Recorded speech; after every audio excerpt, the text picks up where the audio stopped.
Cyberpunk, um dos gêneros mais únicos e diferenciados que existe, que une alta tecnologia com baixa qualidade de vida, o que significa muitas luzes, braços robóticos, robôs, drogas que brilham e extrema desigualdade social. Um mundo tomado por grandes corporações que se tornaram verdadeiros governos e deixam o povo como seu refém, tendo que se virar com o que tem, fazendo com que a criminalidade role solta por aí. E talvez atualmente nós estejamos passando por um dos maiores momentos desse gênero, tanto no cinema quanto nos jogos e também, é claro, nos animes. Afinal, o gênero cyberpunk sempre foi muito famoso e utilizado em animes desde muito tempo, animes e mangás. A gente tem, por exemplo, Akira, Ghost in the Shell, Cowboy Bebop, Psycho Pass, que inclusive a primeira temporada é putaria de boa, e é claro, no Anime Awards de 2023, desbancando Attack on Titan e Demon Slayer, tivemos Cyberpunk Edge Runners, um anime que se passa no mesmo universo do jogo Cyberpunk 2077, e dizem as más línguas que é a única coisa boa que saiu desse universo. Porém, quando a gente fala de Cyberpunk e anime, eu sempre tenho que lembrar de um que mexeu comigo. Uma obra que eu fico querendo entender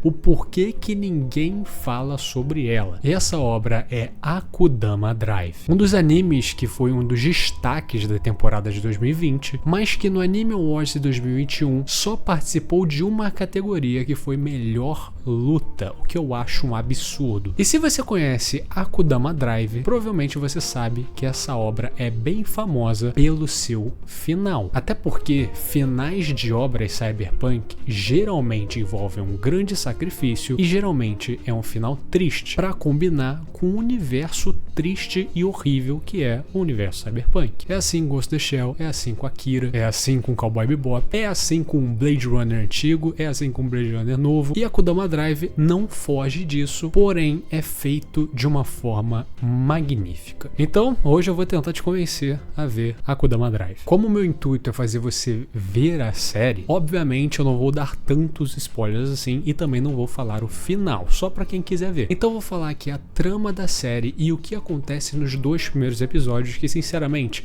é uma sinopse um pouco mais trabalhada. Sabendo disso, a série não perde em nada e você não vai ser prejudicado por isso. O mundo de Akudama Drive é um mundo bastante interessante. A história trabalha 2 regiões do Japão em um mundo cyberpunk: a região de Kansai e a região de Kanto, sendo essa região de Kansai aonde acontece a maioria dos eventos. Kansai é a clássica representação de uma cidade cyberpunk. Muitas luzes e prédios grandes, becos escuros, pessoas de todos os tipos e todas as intenções e blá blá blá. E é dito para nós que Kanto é uma região considerada uma utopia para o Oriente, um lugar onde moram deuses e pessoas muito importantes, o que fica propositalmente misterioso. E os criminosos nesse mundo são chamados de Akudama, é o nome que se dá a criminoso, sendo que existe rankings de Akudamas, sendo os que têm penas de mais de centenas de anos os mais perigosos. E a maioria dessas informações é dada a nós no decorrer dos episódios por uma espécie de programa educativo apresentado por um coelhinho e um tubarão, sendo que esse programa existe no mundo canônico de Kansai e é como se fosse uma propaganda que fica rodando todo momento para meio que fazer as pessoas aprenderem sobre o mundo, digamos assim. E existe essa diferença entre Kansai e Kanto porque há muitos anos atrás ocorreu uma grande guerra na qual boa parte de Kansai foi explodida por Kanto, e quando a cidade já estava destruída toda a merda, Kanto foi lá e ajudou ela a ser reconstruída. Por isso que existe um grande sentimento de que Kanto são os grandes salvadores e um lugar inalcançável para pessoas comuns. São os seres que reergueram aquela cidade e fazem a gente morar aqui. Porém, existe um elemento que transita entre esses 2 mundos, o chamado Shinkansen, que é um nome em japonês para trem-bala, que é literalmente um trem-bala muito bonito e muito tecnológico, que recebe várias cargas de Kansai e leva para Kanto. Por causa desse trajeto que ele vai para Kanto e tudo mais, as pessoas começam a venerar ele como uma espécie de mensageiro dos deuses, como um objeto sagrado e que merece ser louvado, visto como um verdadeiro objeto de adoração pelas pessoas de Kansai. A história em si começa acompanhando uma garota comum nesse mundo tão caótico, saindo do trabalho. Ela vai passar em uma barraca para comprar um takoyaki para comer e ela acaba esbarrando com um homem meio misterioso. Esse homem deixa uma moeda cair, ela tenta entregar para ele, sendo que ele simplesmente vai embora e, bom, fica aí com essa porra dessa moeda, garoto. Sendo que ela é muito boazinha, muito dentro das regras, então ela não quer usar a moeda que ela tem, mas ao mesmo tempo ela não tem dinheiro para pagar o takoyaki. Ou seja, a dona da tendinha de takoyaki fica puta, chama a polícia e ela é presa e vai para a delegacia de delitos menores. Porém, enquanto isso está acontecendo, a gente começa a acompanhar daquele motoqueiro emo e a gente vê que ele é um cara que trabalha no submundo criminal e é conhecido como mensageiro, tendo uma pena de 745 anos de prisão. Ele é um Akudama nível 1000. Então a gente vê ele realizando um trabalho sendo apresentado e também recebendo uma proposta para ele entregar uma maleta para um homem chamado Degolador em sua execução que está prestes a acontecer. E depois disso a gente começa a acompanhar todas as pessoas que farão grande parte do grupo principal. A gente conhece o Brawler ou o Lutador. Depois de batalhar com inúmeros robôs, ele também recebe uma notificação para salvar o Degolador de sua execução. Depois a gente vê o Hacker hackeando um banco como se não fosse nada e também recebendo uma solicitação para salvar o Degolador da sua execução. A gente conhece a Doutora, uma mulher sádica que mata qualquer um como ela quer e salva qualquer um de qualquer ferimento. E ela também recebe uma solicitação para salvar o Degolador. E todos eles recebem a proposta de 100 milhões de ienes para salvar esse cara. Então, a execução do Degolador irá acontecer na delegacia, o mesmo lugar onde aquela garota está. Então, os Akudamas começam a atacar a delegacia em busca de concluir o seu trabalho. E ela é pega no meio desse fogo cruzado e quando ela tá de cara com os 4 e eles estão prestes a matar ela, porque ela é uma testemunha, ela simplesmente lembra do que o robô policial falou para ela, de que ela tava tentando se explicar que, cara, eu não tinha dinheiro e tal, eu só preciso entregar essa moeda pro cara. E o robô chamou ela de vigarista. Então, vendo essa experiência de que ela vai morrer, ela fala que ela é a vigarista. E ela não é considerada uma Akudama procurada que nem os outros, porque ela simplesmente burlou o sistema. Uma vigarice. Eles ficam impressionados com ela, tipo, caralho, que doideira, e ela entra no bando. Eles destroem tudo e então encontram um outro cara, um homem que foi condenado a 4 anos de prisão, conhecido como o Malandro, que simplesmente ouve o dinheiro e segue eles. E por fim nós chegamos na execução desse tal Degolador que está acontecendo no subterrâneo da prisão e eles conseguem pará-lo com êxito. E então o Degolador aparece, abre a maleta que o mensageiro deu para ele e simplesmente encolera todos eles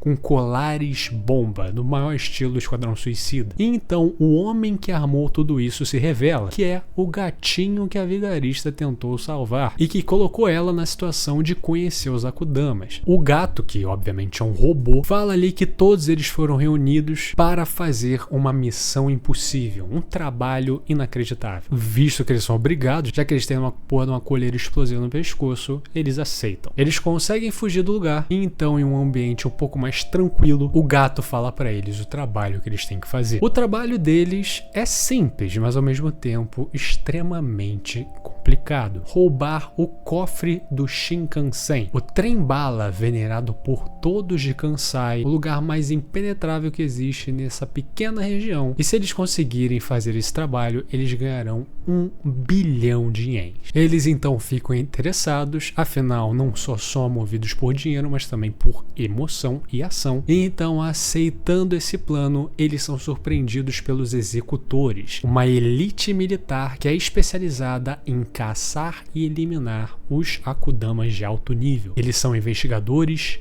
e juízes extremamente fortes. Esse Kakashi do Paraguai dá uma canseira neles, porém eles conseguem escapar e começar a botar o plano deles em prática. E essa é a trama e o universo que entendemos nos 2 primeiros episódios. E, inclusive, uma coisa muito bacana aqui é que o primeiro episódio se chama Seven, fazendo referência ao filme Seven, 7 Pecados Capitais, do Brad Pitt e Morgan Freeman. Também faz uma referência aos 7 elementos que a gente é introduzido do grupo principal: o mensageiro, vigarista, doutora, lutador, malandro, degolador e hacker, cada um ali representando o seu pecado, digamos assim. E o segundo episódio se chama Reservoir Dogs, um dos primeiros filmes do Tarantino que mostra exatamente um criminoso juntando outros criminosos para roubar um diamante, sendo que um desses criminosos trai o bando todo. Então o filme inteiro do bando de criminosos tentando descobrir quem foi o traidor. E é muito interessante ver, né, os nomes dos personagens, que são literalmente nomes de, sei lá, profissões, características. E é assim o anime todo, a gente não sabe o nome de ninguém que aparece. Isso é uma estratégia muito interessante, porque o nome, querendo ou não, humaniza a pessoa, você saber que ela tem um nome. Mas isso é feito de propósito, para que você consiga se conectar com essas pessoas, mesmo com elas nunca falando o seu nome. É um exercício muito interessante. Então, acho eu que ouvindo essa trama e esse universo interessantíssimo,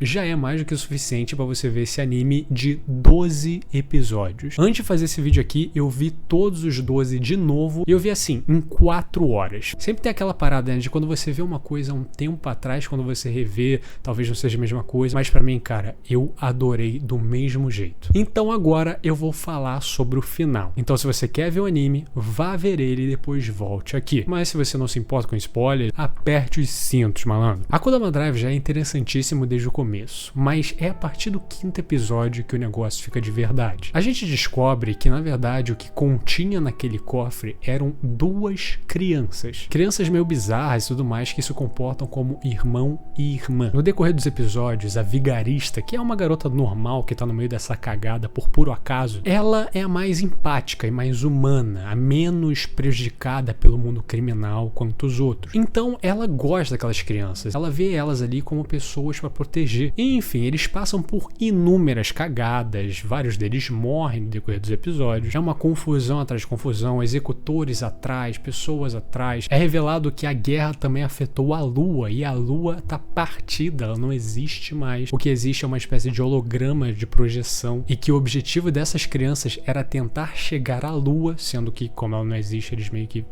fudeu. Sendo que, em determinado momento, Vigarista e a irmã, a criança menina, ficam juntas e elas começam a ter que sobreviver no meio do lixo lá que elas pararam. E, ironicamente, em todo momento que a Vigarista estava junto com os outros criminosos, Akudamas e tudo mais, ela não precisou matar ninguém, não precisou fazer nada. Sendo que é no momento que ela tá com essa criança tentando sobreviver na dura realidade de Kansai, que ela se vê emboscada por traficantes de escravos e, para se defender, tem que matar eles. E é maneiro a forma como a série mostra isso, que a realidade difícil de certas pessoas é talvez mais desafiadora e complexa do que alguém que tá no submundo criminal, digamos assim. E o garoto, o irmão dessa garota, ele é pego, né? Ele é pego pelos executores e vai ser preso e tal, porque essa criançada era, na verdade, uma oferenda para Kanto. Eles estavam no Shinkansen para serem entregues a Kanto, uma espécie de oferenda. Por que, você me pergunta? Elas são experimentos que necessitaram do corpo e sangue de 2.554 pessoas para nascerem. Elas são um produto desse tanto de gente, o que faz elas gerarem imortalidade. Elas são crianças imortais e com regeneração e com poderes meio misteriosos. O que a vigarista mais quer é juntar os irmãos e mandar eles para um outro lugar que não seja aqui. E o mensageiro, ele meio que entra nessa jogada porque ele inicialmente é movido por trabalho e ele não falha. Se ele tem que levar alguma coisa a algum lugar, ele faz. Simples assim. Sendo que, aos poucos, a gente vê que ele é muito mais humano do que simplesmente profissional. Ele é um cara que desde a infância tá no submundo criminal, ele presenciou a mãe dele se matar e tal. É um cara traumatizado e tenta achar no trabalho alguma coisa para se agarrar. Sendo que ele vê na vigarista, nessas 2 crianças, algo talvez maior do que isso. Enfim, o plano é frustrado, as crianças são pegas novamente e entram no Shinkansen indo direto para Kanto, o que faz com que o mensageiro e a vigarista também vão. Isso acontece no penúltimo episódio. Esse episódio, cara, é uma onda de ácido maluca, mas é muito foda. Sendo que o importante aqui é que eles chegam em Kanto, um lugar que deveria ser impossível de se chegar. E então eles veem como Kanto é de verdade. E é basicamente um terreno onde a gravidade não faz muito sentido e tem várias coisas da guerra, porém Kanto em si é um computador super quântico que as pessoas de Kanto, com medo de uma outra guerra, botaram seu conhecimento, sua mente e tudo mais e sincronizaram nesse computador para meio que serem atemporais. Uma população inteira de uma cidade dentro de um computador pra sempre. E lembra que eu falei que o negócio fica de verdade depois do 5º episódio? Esse sentimento acontece porque nesse episódio que a gente dá adeus ao primeiro cara que sai do bando deles, que é o hacker, que ao invés de ficar com eles e ajudá-los a irem pra Kansai, ele decidiu ir direto pra Kanto. Ele queria porque queria ir pra lá, mesmo sendo impossível. Sendo que quando eles chegam em Kanto e vem a Zootopia, eles conseguem encontrar o hacker, que fez uma coisa similar. Ele meio que botou a mente dele num canto e tal. E então a gente vê o plano de Kanto, que era usar essas duas crianças imortais para botar todo o conhecimento dentro delas, afinal elas seriam as únicas que aguentariam isso, e fazer com que elas carreguem Kanto, fazendo a utopia deles poder caminhar para onde elas quiserem. Até mesmo um supercomputador quântico se deteriora com o tempo, mas com esses dois ele viveria para sempre. Porém a Vigarista está determinada a frustrar os planos de Kanto e tenta pegá-los e tudo mais, sendo que o hacker tem uma batalha meio que dentro da internet contra o supercomputador quântico, na qual ele consegue, com a ajuda dos amigos caídos daquela criança que ganhou sua imortalidade com as almas deles, consegue superar o supercomputador e salvar os dois garotos. E eles então voltam para Kansai, sendo que no caminho os executores explodem o trem-bala lendário e sagrado Shinkansen, com o intuito de acabar com vez com essa ameaça a Akudama. Afinal, lembre-se, eles são culpados de tanto assaltar o Shinkansen, quanto também de roubar as oferendas de Kanto e vários outros crimes que eles cometem ao decorrer da série. Eles são as figuras mais procuradas de Kansai. Porém, nesse momento que eles estão completamente fodidos perante a explosão do trem-bala, estão encurralados, não tem o que fazer, a Vigarista fala pro mensageiro levar essas duas crianças a uma localização que o hacker deu para ela, uma espécie de terra intocada e que valia a pena explorar, algo que vai além de Kansai e Kanto. Então o mensageiro diz que ele nunca falha e que ele vai completar esse trabalho também e começa a ir embora, enquanto a Vigarista fica. E então, pela primeira vez, ela aceita o seu nome. Até então, ela era só uma garota que meio que se envolveu em tudo isso por puro acaso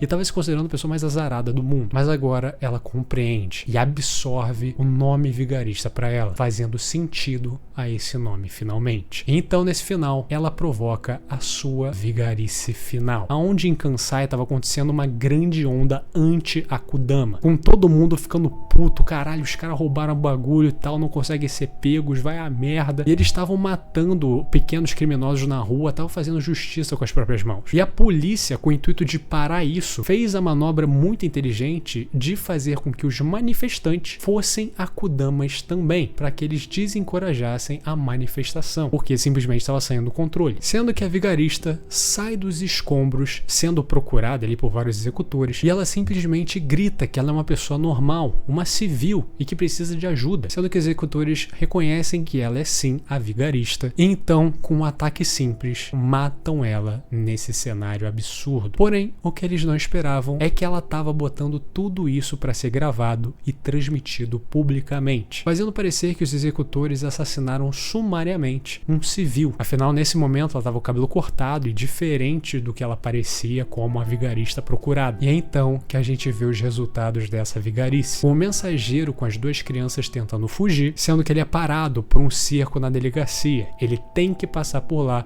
para chegar onde ele quer chegar. E então ele se fode, é ferido gravemente, sendo que o povo agora acordou e começa a se insurgir contra a polícia e os executores, porque se eles agora estão matando o civil, eu sou o próximo. E eles já mataram manifestantes que eram inocentes, então foda-se, revolução total. Com essa revolução, o mensageiro vê uma brecha e consegue fugir. E é então, com o mensageiro morrendo e indo em direção, sendo perseguido por grandes naves, ele simplesmente vê que ele não vai conseguir parar. Então, fala para as crianças irem embora enquanto ele fica para protegê-los. Com a sua moto mega tecnológica, ele consegue destruir as duas naves, sendo que uma sobra. Então, com o seu braço mecânico, ele consegue conduzir o raio de plasma, destruindo a última nave e morrendo, que nem Arthur Morgan, vendo o amanhecer. E no fim, as duas crianças conseguem chegar nesse destino misterioso e esperançoso. E assim, que termina Akudama Drive. Akudama Drive se vende como um anime de luta e que tem a trama muito básica de cyberpunk de um assalto, que é um dos grandes clichês do gênero. Mas vira-se uma chave em determinado momento, a série fica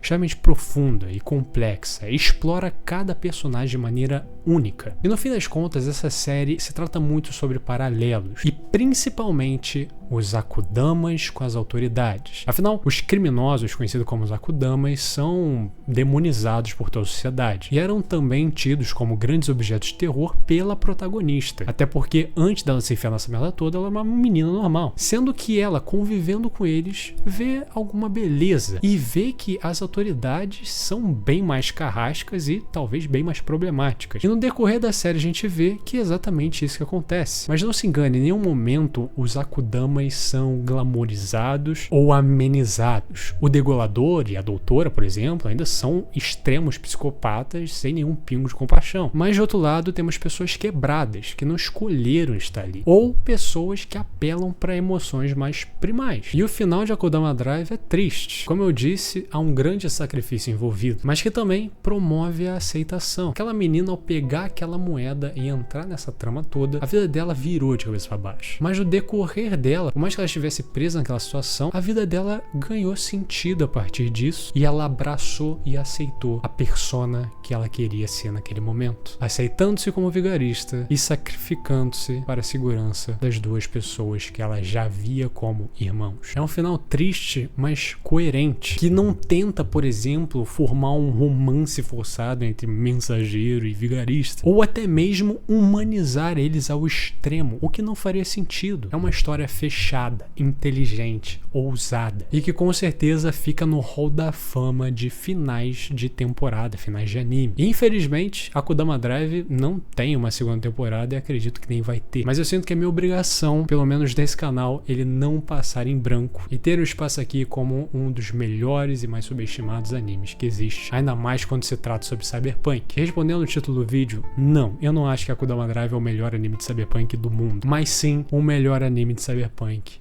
que você não conhece. Se você chegou até aqui, meu muito obrigado. Lembre-se sempre, curta o vídeo, inscreva-se, compartilhe para seus amigos e comente. Um agradecimento especial para Victor Moser, Everton Silva, Otávio Caetano, Luiz Felipe N, Kingo, Panchi e Guilherme Paiva, os membros aqui do canal. Muito obrigado, vocês são muito fodas. E se você quiser fazer que nem esses paladinos do inferno de Dante, considere ser um membro também. Vai me ajudar muito, meu irmão. Tchau, tchau.